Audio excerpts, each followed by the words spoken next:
ಅಂದದ ಬೊಂಬೆಗೆ ಗಂಧದ ಶೃಂಗಾರ, ಚಂದದ ಬೊಂಬೆಗೆ ಹೂವಿನ ವಯ್ಯಾರ. ಬಂಗಾರಕ್ಕೆ ಬಂಗಾರದ ಒಡವೆ ಯಾಕೆ ಹೇಳಿ ತಂದನ, ಹೂವಿಗೆ ಹೂವಿನ ಅಲಂಕಾರ ಯಾಕೆ ತಂದನ.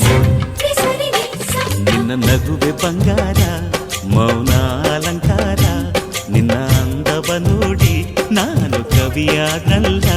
ಅಂದಕ್ಕೆ ಅಂದ ತಂದ ತಂದಾನ. ಅಂದದ ಬೊಂಬೆಗೆ ಗಂಧದ ಶೃಂಗಾರ, ಚಂದದ ಬೊಂಬೆಗೆ ಹೂವಿನ ವಯ್ಯಾರ.